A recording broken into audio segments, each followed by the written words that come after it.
भैया ये लो 10 रुपए आपके। 10 रुपए? मेरे कौन से 10 रुपए? दरअसल वो सुबह जो मैं सामान ले गई थी ना, वो 50 रुपए का था। मैंने गलती से आपको 40 बोल दिए थे, तो ये 10 रुपए मैं आपको लौटाने आई थी। मैं शाम को भी आई थी पर आपकी दुकान बंद थी भैया। हाँ, कल वो मेरी माँ की तबीयत खराब थी इसलिए जल्दी चला गया। 10 रुपए तो थे। आप अगली बार जब सामान लेने आते तब उसमें कटवा देते। अरे नहीं नहीं भैया, मेरी माँ ने हमेशा मुझे यही सिखाया है कि कभी किसी की मेहनत के पैसे नहीं रखने चाहिए। भगवान कहीं ना कहीं हमारे परिवार में से निकाल लेता है। ये लो।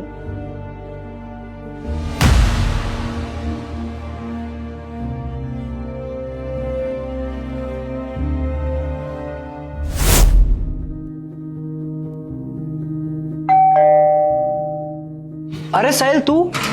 भैया नमस्ते। क्या हुआ साहिल, दुकान का सामान टाइम पे नहीं पहुंचा क्या?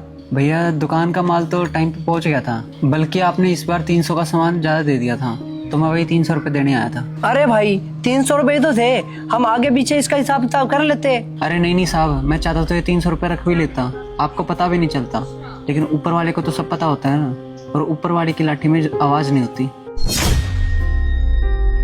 ये 300 रुपए क्या पता मेरे परिवार को कहाँ दुख दे जाए। आखिरकार हम कमाते तो अपने परिवार के लिए ही है ना।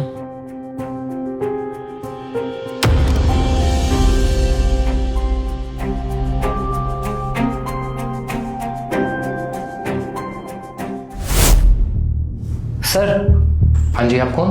आप मुझे नहीं जानते, लेकिन आपकी कंपनी से मेरे पास माल आता है। हर महीने 3 लाख का सामान आता है, जिसमें से मैं 2,75,000 पे करता हूँ और 25,000 मैं खुद रख लेता हूँ। ये आपके 10 महीने के पैसे 2,50,000 रुपये।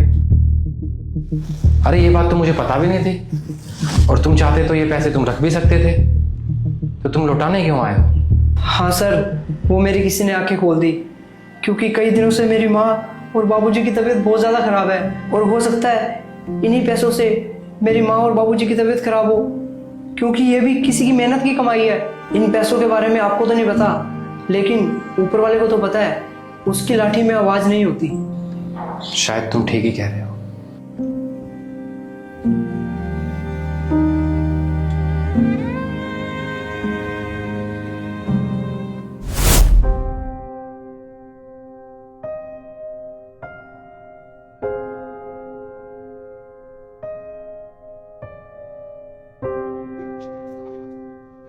अंकल, आप राहुल के पापा हो ना? हाँ बेटा, हाँ। आप कौन?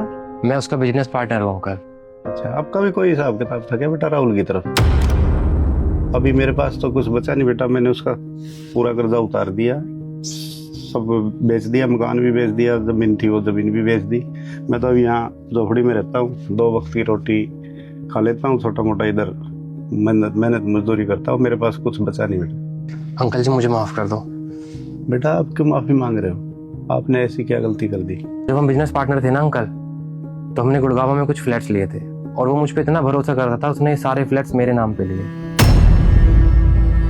और जब वो गया तो मुझे पता था उसने ये फ्लैट्स के बारे में किसी को बताया नहीं होगा, और ये सच मैंने सबसे छुपाए रखा, और आज मेरी किसी ने आंखें खोल दी अंकल। और जब हम किसी की मेहनत की कमाई का हक रखते हैं ना अंकल जी, तो ऊपर वाला हमसे या हमारे परिवार से किसी न किसी तरीके से वो ले ही लेता है। और मेरी फैमिली में तो कोई रहा नहीं अंकल जो इस प्रॉपर्टी को यूज कर सके, तो आपके बेटे का हक मैं आपको लौटाने आया हूँ, ताकि कल को मैं भगवान के घर जाके अपने दोस्त से नजर तो मिला सकूं।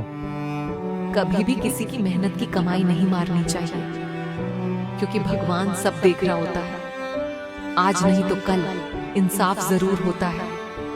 जो दूसरों का हक छीनता है, उसका चैन, उसकी खुशियां सब छिन जाती हैं।